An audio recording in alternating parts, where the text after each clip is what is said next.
Salam sejahtera Malaysia, denyut nadi suara rakyat bergema di channel ini. Terima kasih kerana terus bersama dalam channel ini untuk mendapatkan berita terbaru setiap hari.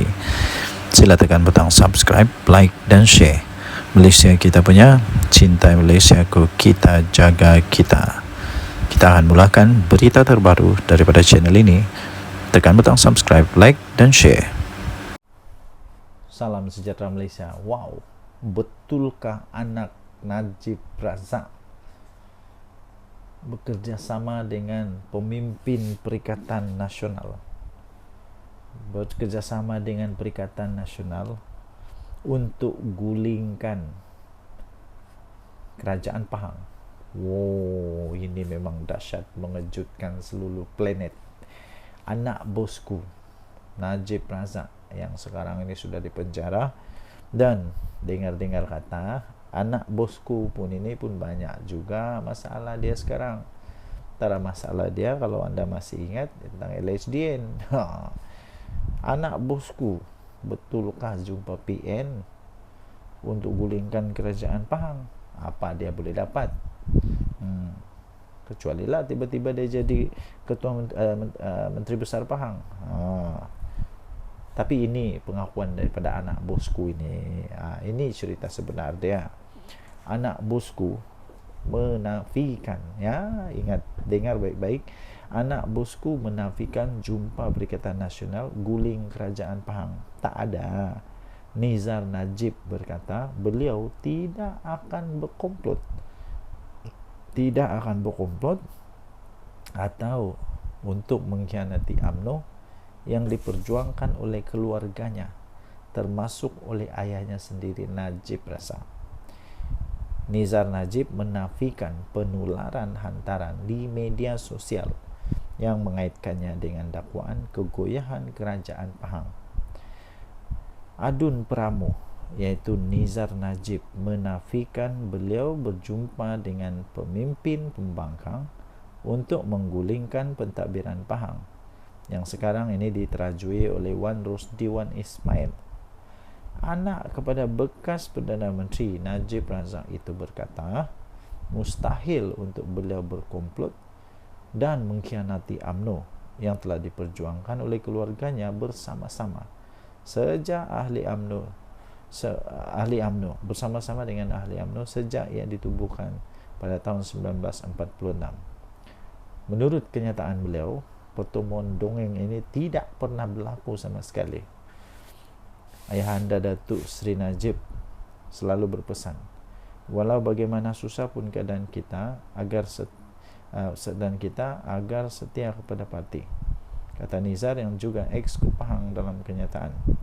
Terdahulu tular satu hantaran di media sosial kononnya mengatakan Kerajaan Pahang sekarang ini sedang goyah dan akan membentuk pentadbiran yang baru. Hantaran itu pula tiba-tiba mengaitkan anak bosku Najib Razak yang dilaporkan mengadakan pertemuan dengan pemimpin Perikatan Nasional. Nizar yang memegang portfolio pelaburan, perindustrian, sains, teknologi, inovasi dan alam sekitar Pahang berkata beliau menghormati kepimpinan Wan Rosdi dan tidak akan sesekali mengkhianati kepercayaan yang telah diberikan kepadanya. Beliau juga turut menegaskan bukan seorang katak politik. Beliau turut menegaskan beliau bukan seorang katak politik yang sanggup menggadaikan prinsip dan maruah serta menjualkan diri ke mana-mana pembida. Nanti ada dalam Perikatan Nasional tahu yang terasa. Siapa makan lada, dia terasa pedas. Mungkin ada dalam Perikatan Nasional sekarang ini yang jadi katak parti. Siapa dia? Pikir-pikirkanlah. Oleh itu cukup-cukuplah untuk sebarkan fitnah untuk keuntungan politik murahan, dia kata. Mesejnya jelas, kata beliau, saya kekal setia bersama UMNO dan Barisan Nasional serta Kerajaan Pahang yang ada sekarang, tegasnya dalam kenyataan itu. Jadi siapa yang kasih fitnah ini berhentilah. Aduh, berdosa tahu fitnah. Denyut nadi suara rakyat bergema di channel ini. Jangan lupa tekan butang subscribe, like dan share. Kita jumpa lagi. Bye-bye. Wow, ada kabar berita angin terbaru yang cukup panas. Adakah Zahid Hamidi akan membawa UMNO keluar daripada Barisan Nasional, keluar daripada Kerajaan Perpaduan.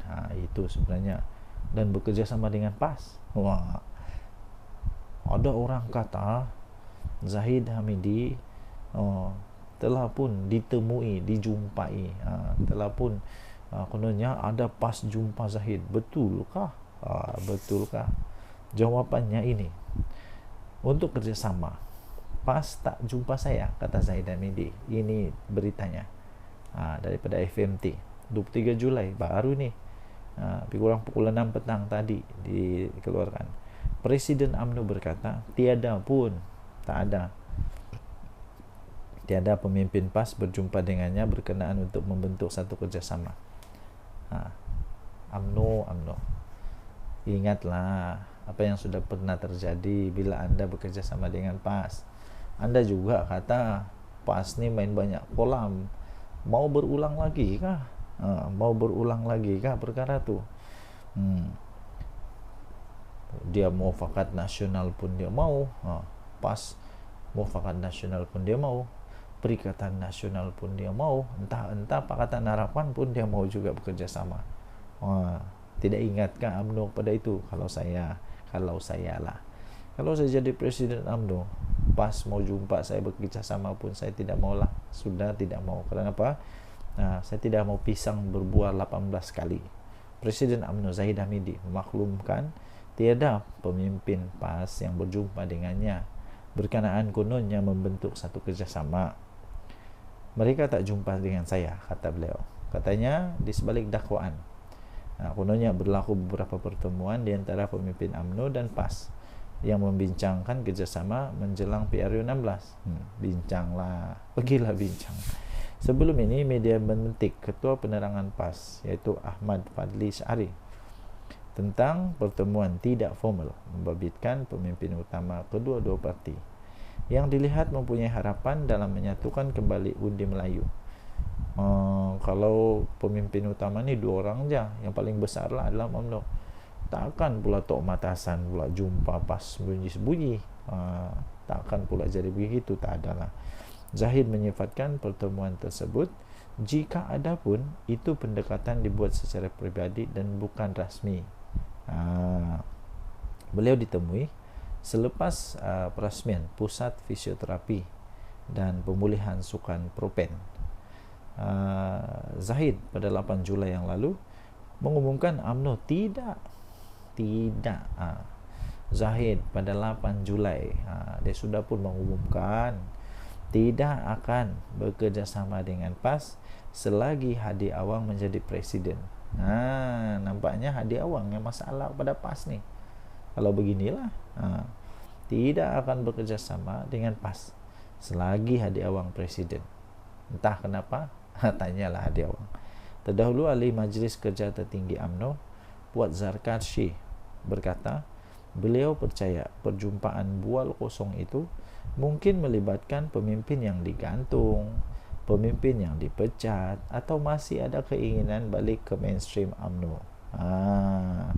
Jadi, tuan-tuan dan puan yang dihormati sekalian, kenyataan daripada Zahid Hamidi, selagi Hadi Awang jadi presiden PAS, janganlah bermimpi akan ada kerjasama. Tak ada kerjasama. Dan tadi Suara Rakyat bergema di channel ini. Jangan lupa untuk tekan butang subscribe, like dan share. Malaysia kita punya, cintai Malaysia aku, kita jaga kita. Bye-bye. Salam sejahtera Malaysia. Tunjuk nanti Suara Rakyat bergema di channel ini. Berita tentang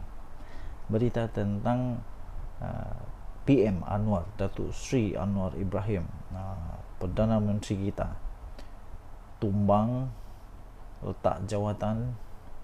Berita tentang kononnya Datuk Sri Anwar Ibrahim akan tumbang, akan letak jawatan kerana ada ura-ura mungkin Barisan Nasional akan tarik Muhyiddin, tarik sokongan Muhyiddin Yassin akan jadi Perdana Menteri ke-11. Itu paling ditunggu-tunggu setakat inilah. Saya nampak semua orang tunggu-tunggu ini. Tapi saya ingin tekankan kepada anda, tuan-tuan dan puan-puan yang dihormati sekalian, ini tidak akan berlaku, ini tidak akan berlaku sehingga ada yang paling lucu. Ada yang lucu juga, sampai ada orang lucu, saya rasa lucu, orang beri komen kepada video saya, kata begini, kalau Muhyiddin angkat sumpah, dia akan angkat sumpah di mana? Di planet Marik kah, di planet Pluto kah? Ada lagi yang lagi lucu, orang kata ya dia akan angkat sumpah di Istana Negara, di tandas Istana Negara. Itu adalah komen-komen lucu lah. Oke, jadi saya dapat sahkan kepada Anda bahwa semua itu tidak akan berlaku lah, tidak akan berlaku. PM Anwar tidak akan tumbang untuk pada ketika ini, untuk ketika ini. Kalaupun UMNO, saya pun tidak tahu dari mana orang boleh belajar matematik salah nih. Saya pun matematik saya bukanlah cemerlang sangat, tapi saya pandai kira juga. Kalau sekarang jumlah yang ada beri sokongan kepada Perdana Menteri Datuk Seri Anwar Ibrahim itu, kalau tolak dengan Barisan Nasional keluar daripada kerajaan pun tidak tumbang juga, masih ada majoriti muda. Jadi tidak pasti dari mana dorang belajar nih, guru mana yang ajar, siapa yang ajar dorang ini, sehingga dorang pun percaya, kalau UMNO letak jawatan, keluar daripada kerajaan, ini akan tumbang. Mana mungkin berlaku. Ini soalan simple lah, matematik simple. Saya pikir ni matematik darjah 2 nih. Takkanlah orang yang terror sampai boleh bagi ISO 14001, tak boleh fikir itu. Yang paling lucu lagi, ada lagi yang lebih lucu.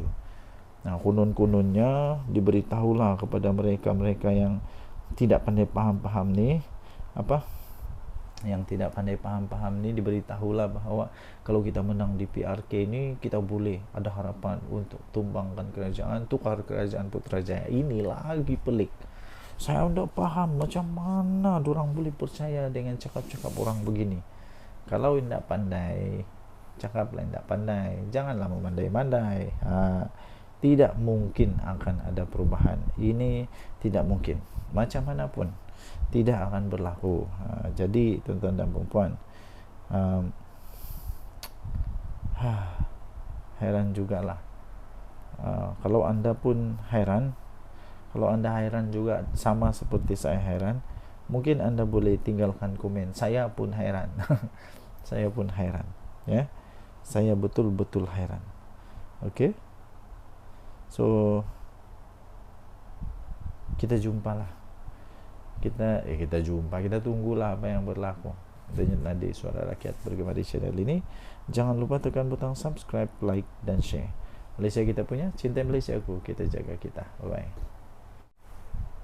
Salam sejahtera Malaysia. Nampaknya Sanusi makin banyak kes dia di mahkamah ni, makin banyak kes mahkamah Sanusi. Memang hebat lah, Sanusi ni memang hebat. Kalau dalam bab ini memang dia hebat betul. Banyak dia punya kes mahkamah, dan kebanyakan kes mahkamah dia ini melibatkan apa? Melibatkan mulut dia yang celupar itu. Terbaru untuk kes hasutan perbicaraan Sanusi.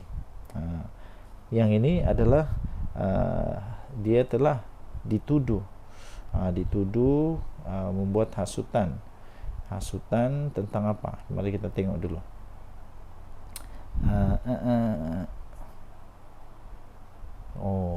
Dia telah dituduh menghasut, dan hukuman dia mengikut section 4, didakwa mengikut section 4-1-B Akta Hasutan 1948, dan beliau boleh dihukum mengikut section 4-1 akta yang sama, membawa hukuman maksimum penjara 3 tahun atau denda 5,000 atau kedua-dua.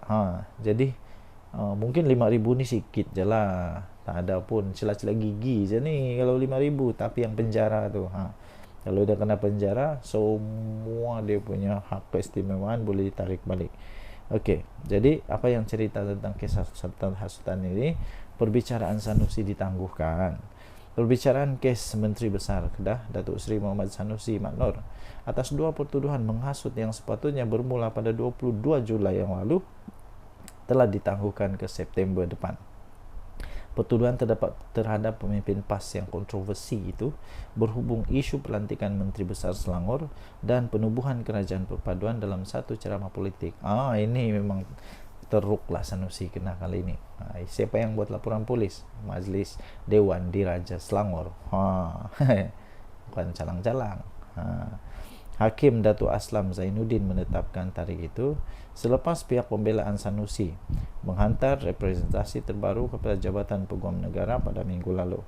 Peguamnya iaitu Awang Armada Jaya Awang Mahmud berkata pihak pembelaan percaya AGC memerlukan masa untuk mempertimbang representasi itu serta meneliti perkembangan baru dalam kes berkenaan. Jika mahkamah bersetuju, saya mencadangkan penangguhan selama 2 bulan untuk pihak-pihak mendapatkan maklumat penuh dan mempertimbang representasi ini, kata kenyataan itu. Tambahnya lagi, saya mohon ditetapkan tarikh untuk pengurusan kes dalam masa 2 bulan, katanya lapor BH. AGC pada Mei yang lalu mengesahkan telah menolak representasi yang dikemukakan oleh Sanusi bagi membatalkan 2 tuduhan menghasut yang dihadapinya oleh ahli Dewan Undangan Negeri Jeneri itu.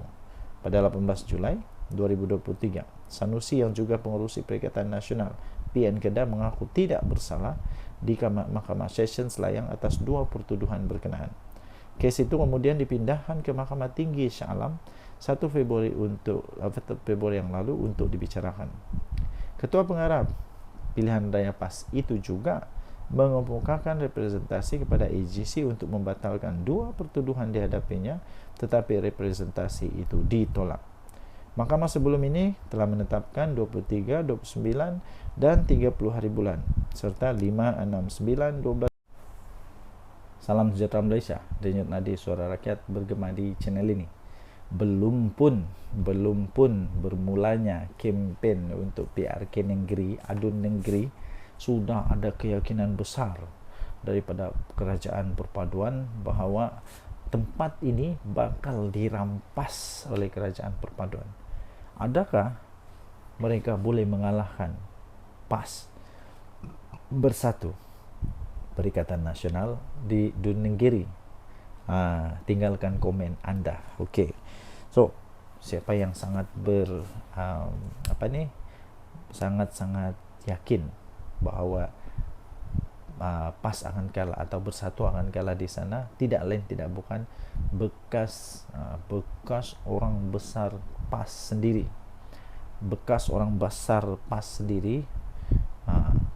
yang memang sudah tahu selok belok PAS macam mana, yang sudah tahu permainan politik PAS macam mana. Akhirnya dia kata yakin kerusi Dun Nenggiri milik perpaduan.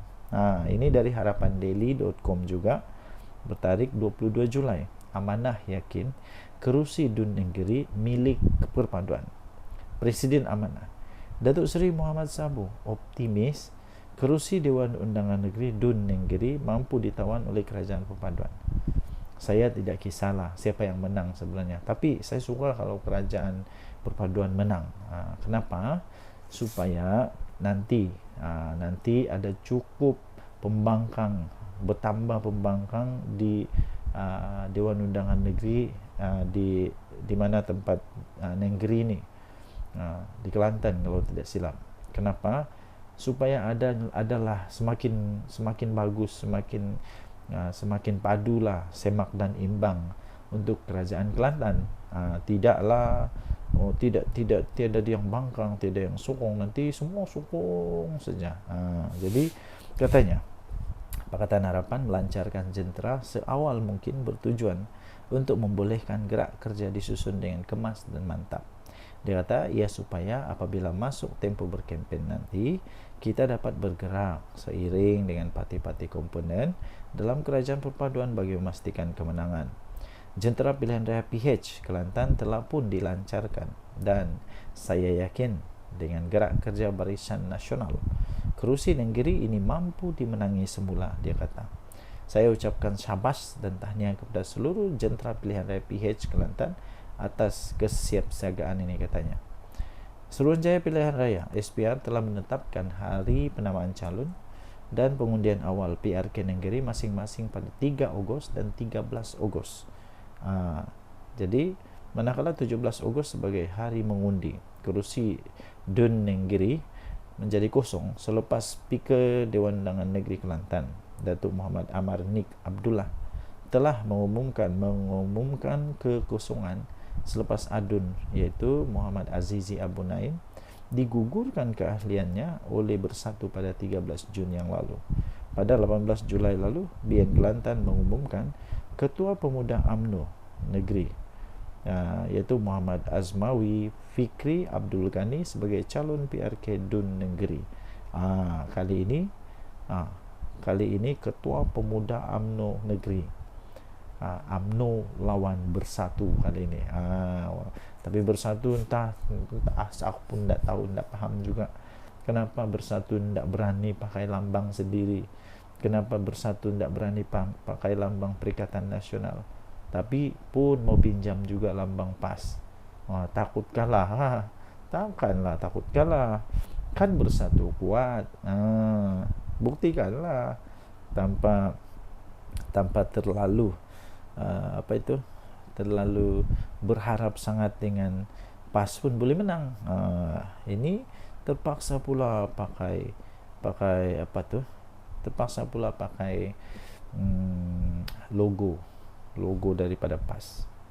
Entah kenapa. Mungkin anda tahu, tinggalkan komen. Denyut Nadi Suara Rakyat bergema di channel ini. Jangan lupa tekan butang subscribe, like dan share. Bye bye. Salam sejahtera Malaysia. Denyut Nadi Suara Rakyat bergema di channel ini.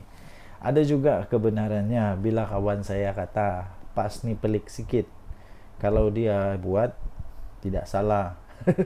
Kalau dia buat tidak salah, malah nanti dia akan keluarkan banyak dalil lah, banyak macam lah. Dia akan keluarkan dalilnya, dia akan buat macam-macam lah, ya, macam-macam. Tapi kalau orang lain buat, semuanya salah. Semua salah, tak ada yang betul kalau orang lain buat. Tapi kalau dia buat, mesti ada dalilnya. Anda setujukah dengan kawan saya punya kata itu? Kadang-kadang ada benarnya. Termasuk satu ni lah. Waktu DAP bersama dengan PAS, okey je. Nama itu waktu itu kalau tidak silap nama dia Pakatan Rakyat. Waktu itu Pakatan Rakyat kalau saya tidak silap. Pernah juga di dalam pentas ceramah duduk sebelah Lim Kit Siang adalah Tok Guru Hadi Awang. Kalau tidak silap dialah kot. Kalau saya tidak silap lah. Kalau saya silap bagi tahu lah. Tapi tiada pula orang bising.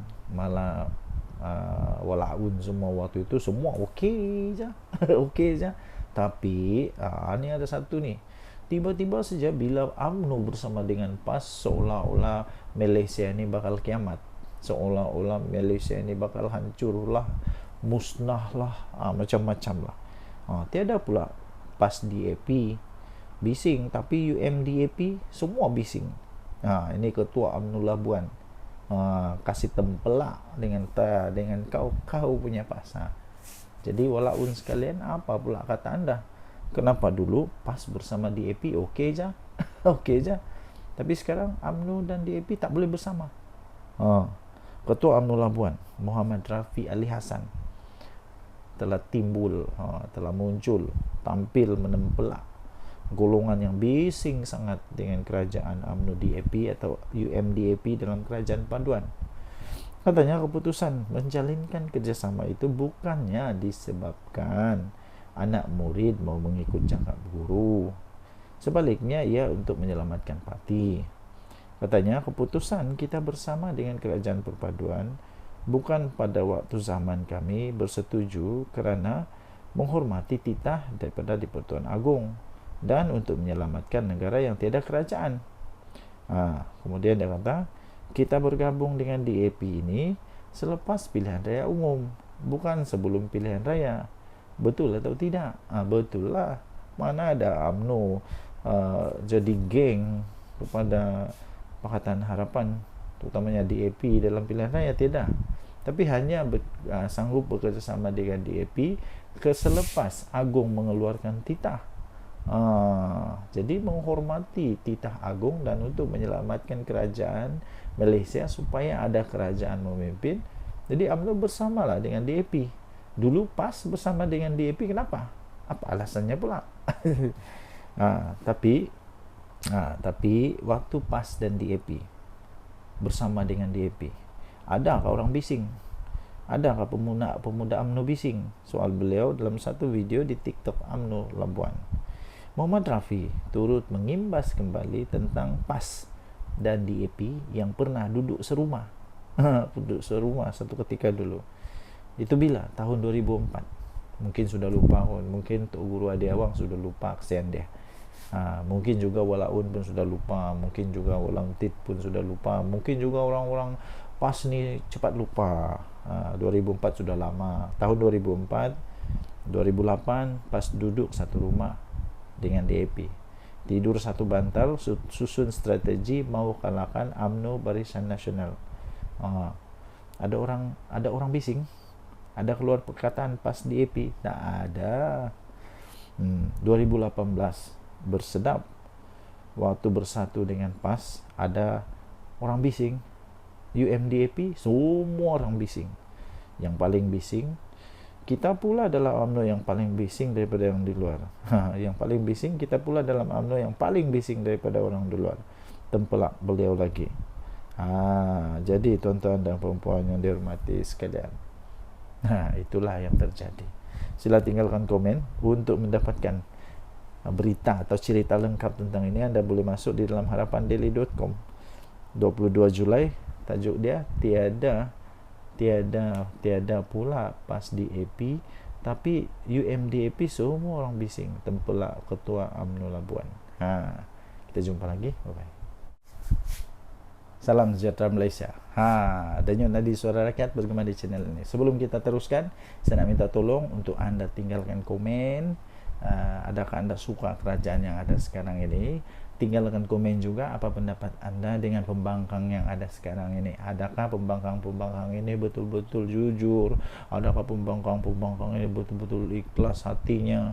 Adakah mereka betul-betul orang kata suci, murni, mulus, tak ada dosa dan sebagainya? Anda boleh tinggalkan komen anda, tapi janganlah mengutuk-ngutuk ya, jangan memfitnah, jangan mengutuk, jangan juga keluarkan kata-kata yang tak baik. Anda boleh komen. Okey, so terbaru ada satu pendedahan yang cukup dahsyat. Ini cukup dahsyat. Saya fikir pemimpin PN ini akan bingung, pening kepala jugalah. Soalnya biasalah, siapa yang nak masuk politik, mau tidak mau kamu akan jadi sasaran, akan jadi sasaran kepada paparazi.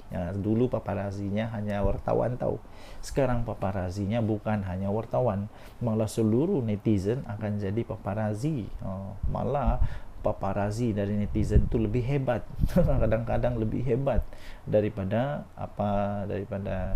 pemberita sekalipun. Terbaru ini ada satu pendedahan terbaru ya, tuan-tuan dan puan yang dihormati sekalian. Kereta hebat betul. Tapi sebelum itu saya mau tanyalah, apa ini maksud zuhud ini? Apa maksud zuhud ini? Sampai saya pun tidak tahu apa ini zuhud. Maklumlah, saya ini budak baru belajar, jadi ada istilah-istilah yang tidak pernah dengar. Contoh yang saya pernah dengar ni zuhud. Apa ini zuhud? ZUHUD, zuhud. Ramai teruja lihat koleksi kenderaan zuhud pemimpin PN ini. Ini daripada harapandaily.com. Tarik dia 23 Julai. Ini dia. Gambar dia. Cantik gila kereta ni. Kereta Ford. Tular sejumlah banyak ni, sejumlah koleksi kenderaan bukan kelas maharin yang dikaitkan dengan seorang pemimpin Perikatan Nasional.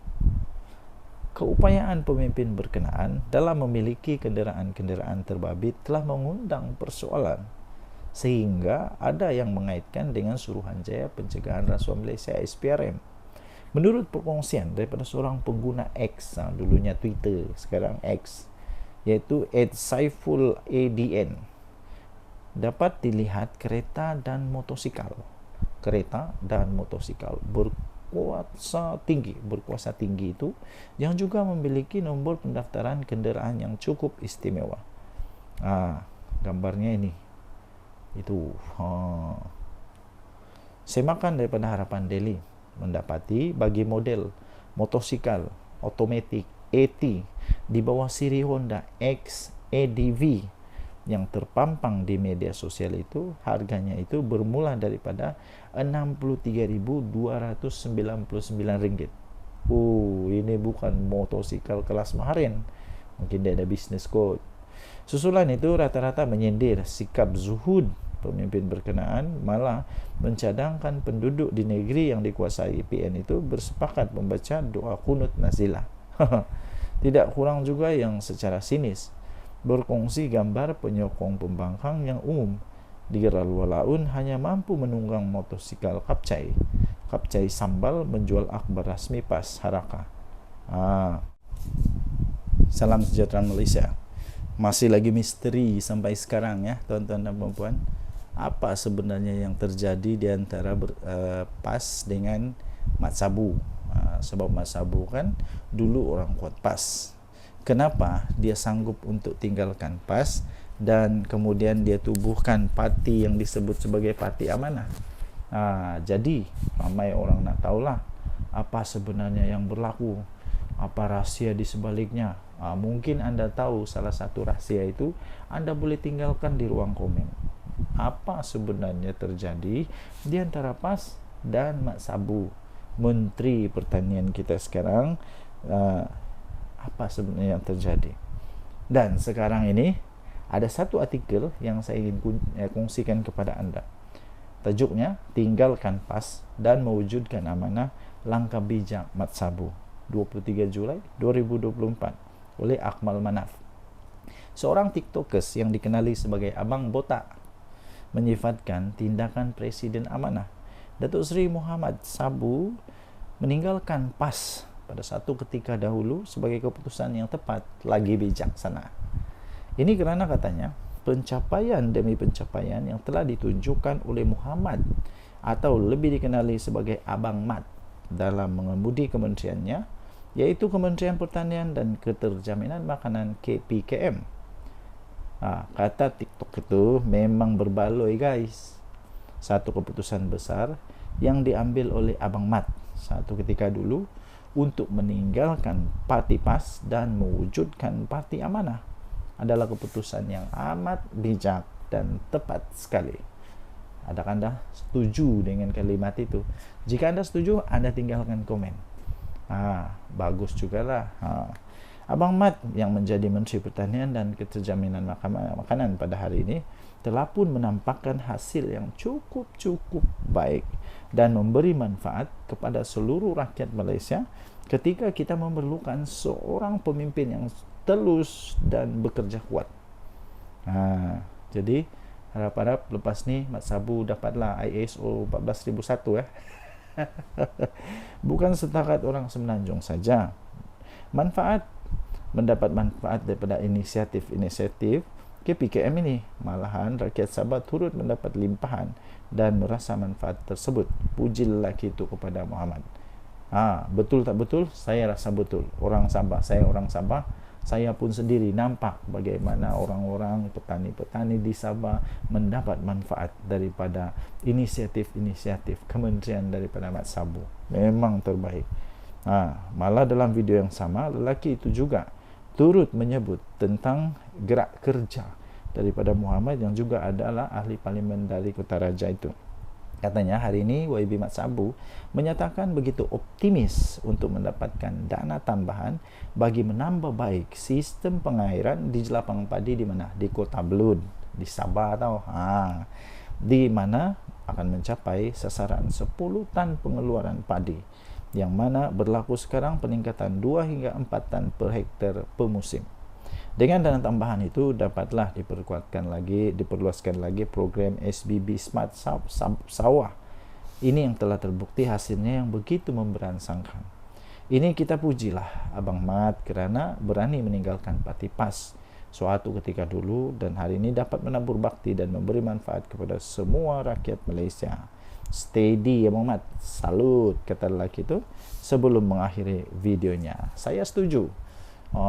Antara banyak-banyak yang saya setuju, ini saya setuju. Kerana apa? Di Sabah sendiri kita boleh nampak ni semua orang di Sabah, terutama di tempat saya, sedang sibuk dengan mengurus padi, mengurus insentif, mengurus macam-macam urusan. Kenapa? Adalah adanya bantuan-bantuan yang sangat baik daripada kerajaan. Kerajaan yang dulu pernah buat, ada yang dia pernah buat, ada yang dia tak pernah buat, ada yang buat semacam melepas batuk di tangga, cakap saja, janji saja, tapi pelaksanaan tidak. Sekarang sudah nampak pelaksanaan. Denyut nadi suara rakyat bergema di channel ini. Jangan lupa tekan butang subscribe, like, dan share. Malaysia kita punya, cintai Malaysiaku, kita jaga kita.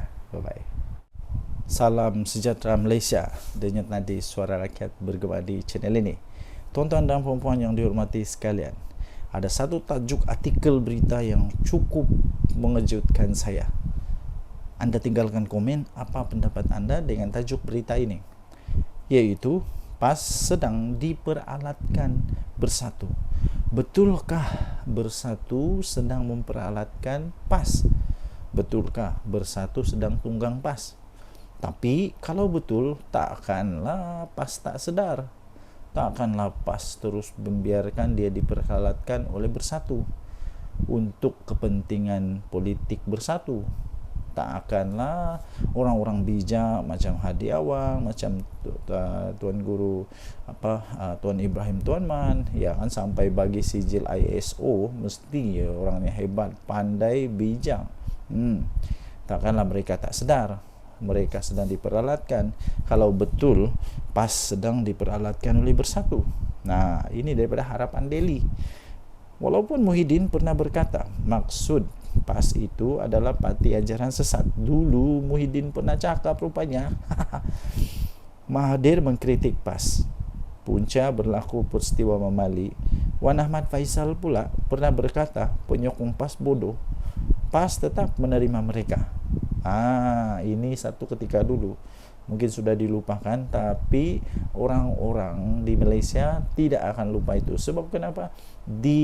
Dirakam, ditulis di newspaper, di YouTube mungkin pun ada, ketika Muhyiddin Yassin kata apa?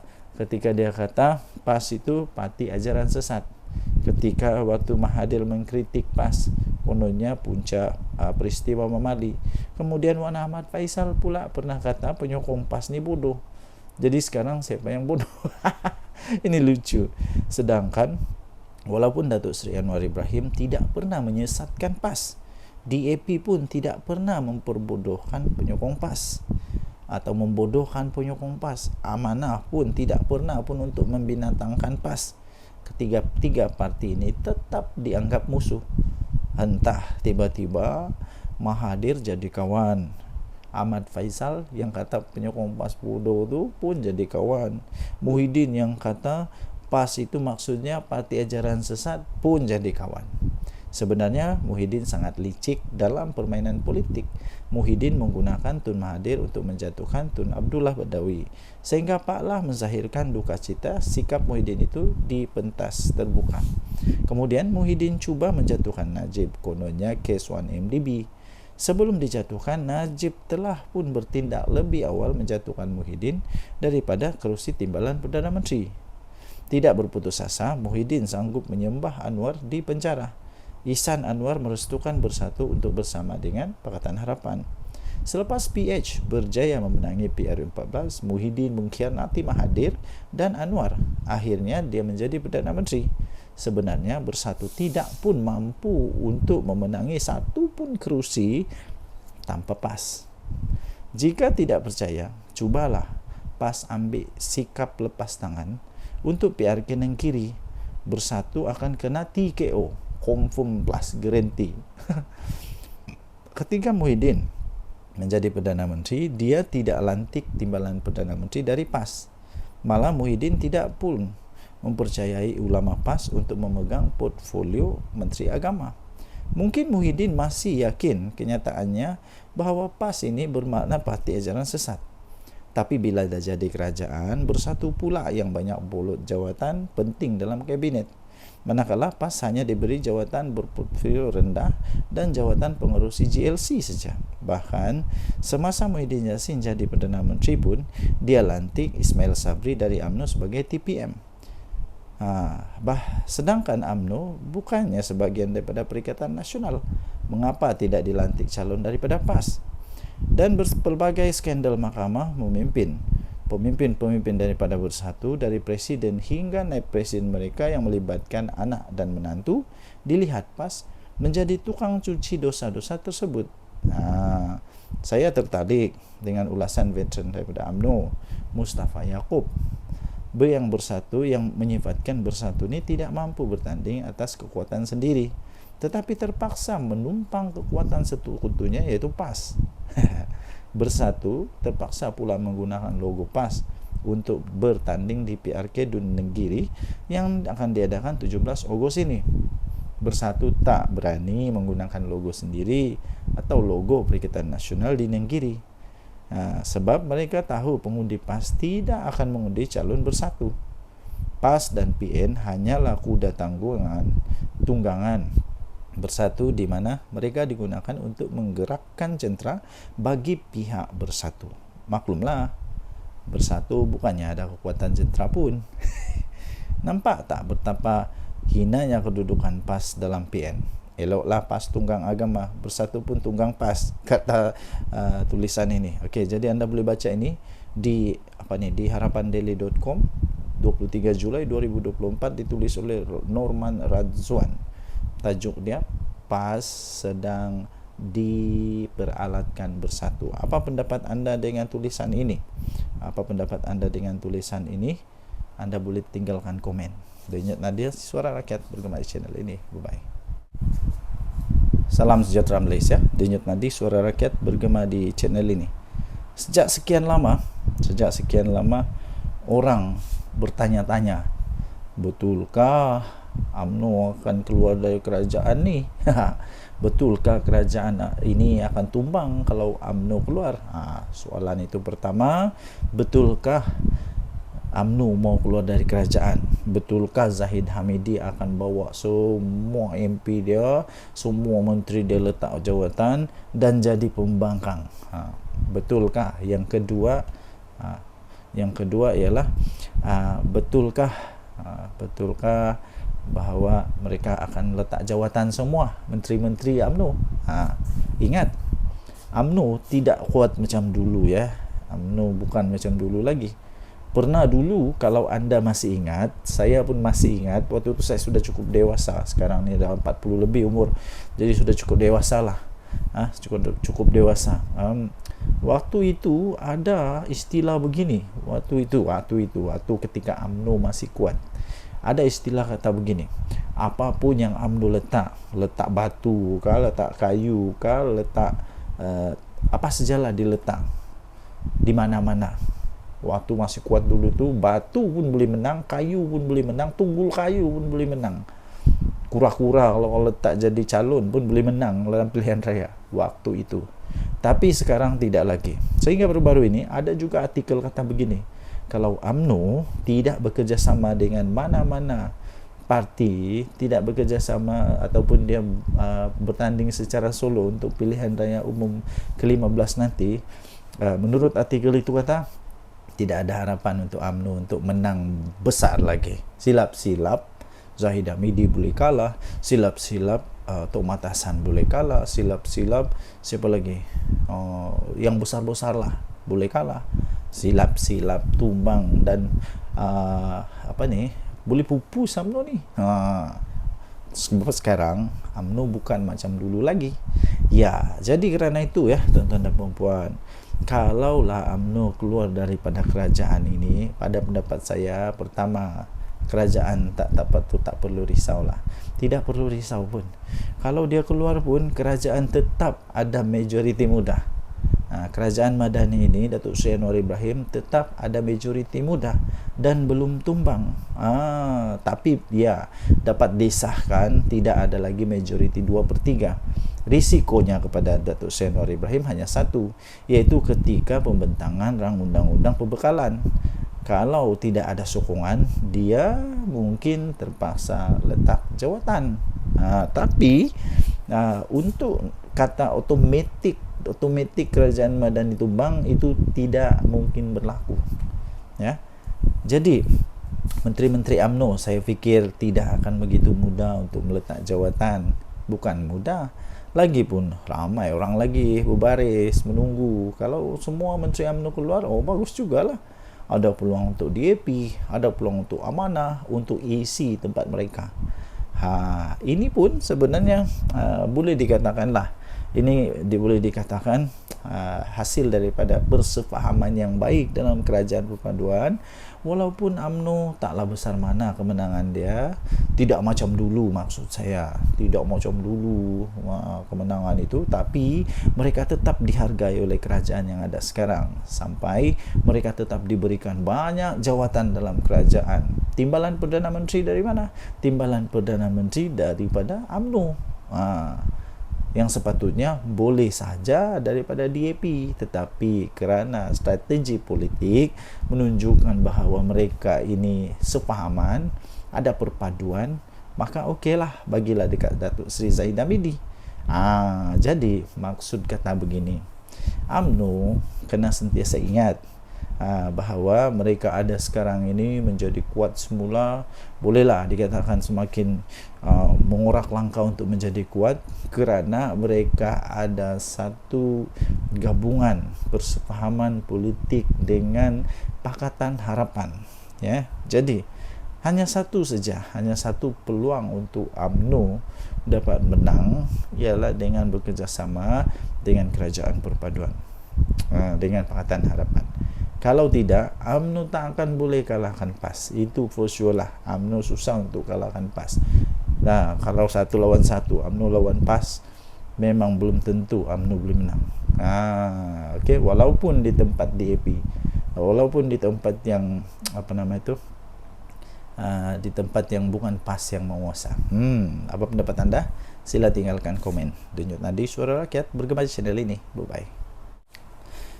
Salam sejahtera Malaysia, Denyut Nadi Suara Rakyat, bergema di channel ini. Okey, tuan-tuan dan puan yang dihormati sekalian, sepanjang beberapa hari ini, perkara yang amat hangat di seluruh berita ataupun semua penganalisis pengulas politik ialah tentang di mana adanya konon-konon lah, ura-ura lah, konon lah, cerita kabar angin lah, yang mengatakan MCA dan MIC keluar daripada Barisan Nasional.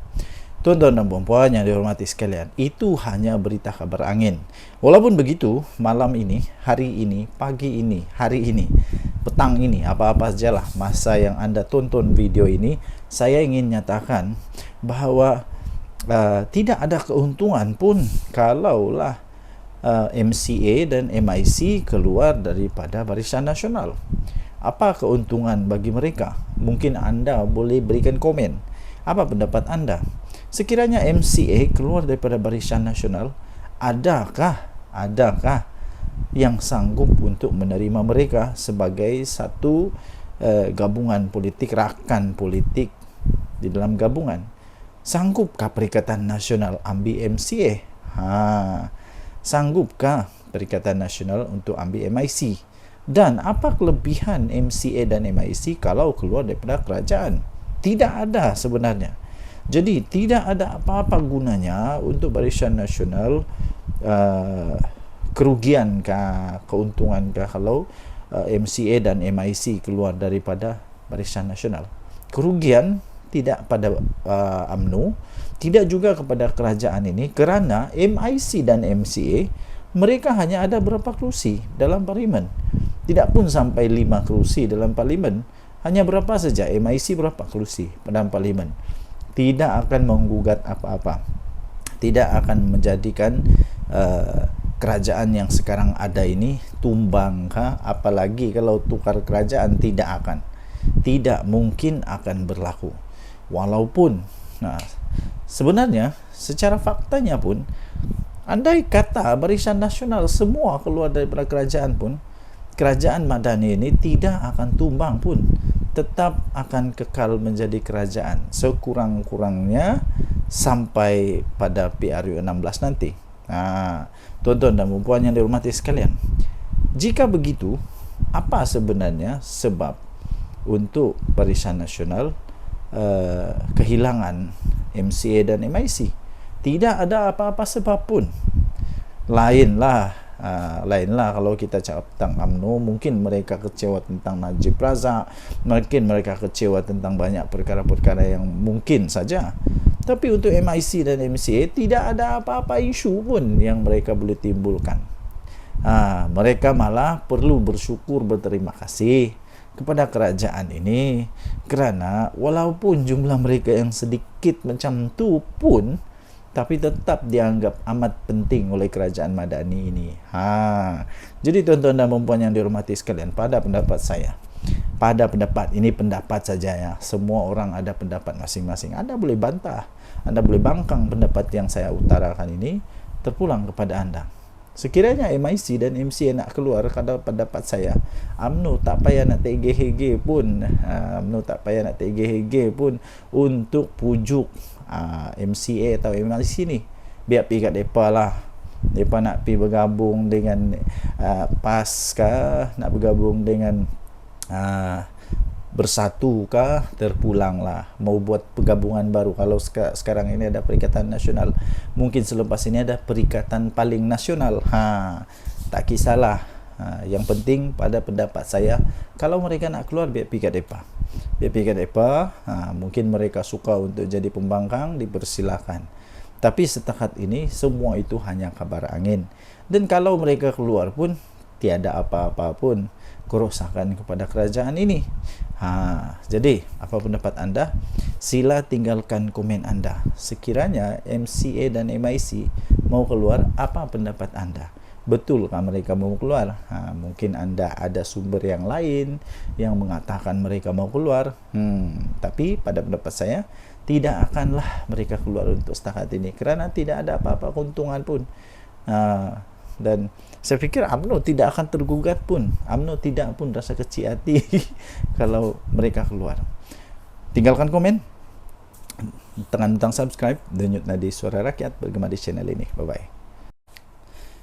Salam sejahtera Malaysia, denyut nadi Suara Rakyat bergema di channel ini. Okey, tuan-tuan dan puan yang dihormati sekalian, sepanjang beberapa hari ini, perkara yang amat hangat di seluruh berita ataupun semua penganalisis pengulas politik ialah tentang di mana adanya konon-konon lah, ura-ura lah, konon lah, cerita kabar angin lah yang mengatakan MCA dan MIC keluar daripada Barisan Nasional. Tuan-tuan dan puan yang dihormati sekalian, itu hanya berita kabar angin. Walaupun begitu, malam ini, hari ini, pagi ini, hari ini, petang ini, apa-apa sajalah masa yang anda tonton video ini, saya ingin nyatakan bahawa tidak ada keuntungan pun kalaulah MCA dan MIC keluar daripada Barisan Nasional. Apa keuntungan bagi mereka? Mungkin anda boleh berikan komen. Apa pendapat anda? Sekiranya MCA keluar daripada Barisan Nasional, adakah yang sanggup untuk menerima mereka sebagai satu gabungan politik, rakan politik di dalam gabungan? Sanggupkah Perikatan Nasional ambil MCA? Sanggupkah Perikatan Nasional untuk ambil MIC? Dan apa kelebihan MCA dan MIC kalau keluar daripada kerajaan? Tidak ada sebenarnya. Jadi tidak ada apa-apa gunanya untuk Barisan Nasional, kerugiankah, keuntungankah kalau MCA dan MIC keluar daripada Barisan Nasional? Kerugian tidak pada UMNO, tidak juga kepada kerajaan ini, kerana MIC dan MCA mereka hanya ada berapa kerusi dalam parlimen. Tidak pun sampai 5 kerusi dalam parlimen. Hanya berapa saja, MIC berapa kerusi dalam parlimen. Tidak akan menggugat apa-apa, tidak akan menjadikan kerajaan yang sekarang ada ini tumbang apalagi kalau tukar kerajaan, tidak mungkin akan berlaku. Walaupun sebenarnya secara faktanya pun, andai kata Barisan Nasional semua keluar daripada kerajaan pun, kerajaan Madani ini tidak akan tumbang pun, tetap akan kekal menjadi kerajaan. Sekurang-kurangnya sampai pada PRU 16 nanti. Tuan-tuan dan puan yang dihormati sekalian, jika begitu, apa sebenarnya sebab untuk Barisan Nasional kehilangan MCA dan MIC? Tidak ada apa-apa sebab pun. Lainlah kalau kita cakap tentang UMNO, mungkin mereka kecewa tentang Najib Razak, mungkin mereka kecewa tentang banyak perkara-perkara yang mungkin saja. Tapi untuk MIC dan MCA tidak ada apa-apa isu pun yang mereka boleh timbulkan. Mereka malah perlu bersyukur, berterima kasih kepada kerajaan ini, kerana walaupun jumlah mereka yang sedikit macam tu pun, tapi tetap dianggap amat penting oleh kerajaan Madani ini. Jadi tuan-tuan dan puan yang dihormati sekalian, pada pendapat saya, pada pendapat ini pendapat saja ya, semua orang ada pendapat masing-masing. Anda boleh bantah, Anda boleh bangkang pendapat yang saya utarakan ini, terpulang kepada Anda. Sekiranya MIC dan MCA nak keluar, kalau pendapat saya, UMNO tak payah nak tergeh-geh pun, untuk pujuk MCA atau MIC ni. Biar pergi kat mereka lah. Mereka nak pergi bergabung dengan PAS kah, nak bergabung dengan Bersatu kah, terpulang lah. Mau buat pergabungan baru. Kalau sekarang ini ada Perikatan Nasional, mungkin selepas ini ada Perikatan Paling Nasional. Tak kisahlah. Yang penting pada pendapat saya, kalau mereka nak keluar, biar pergi kat mereka. Mungkin mereka suka untuk jadi pembangkang, dipersilakan. Tapi setakat ini semua itu hanya kabar angin. Dan kalau mereka keluar pun tiada apa-apa pun kerosakan kepada kerajaan ini. Jadi apa pendapat anda? Sila tinggalkan komen anda. Sekiranya MCA dan MIC mau keluar, apa pendapat anda? Betulkah mereka mau keluar? Mungkin anda ada sumber yang lain yang mengatakan mereka mau keluar. Tapi pada pendapat saya, tidak akanlah mereka keluar untuk setakat ini, kerana tidak ada apa-apa keuntungan pun. Dan saya fikir UMNO tidak akan tergugat pun. UMNO tidak pun rasa kecil hati kalau mereka keluar. Tinggalkan komen, tekan butang subscribe, denyut nadi Suara Rakyat bergema di channel ini. Bye-bye.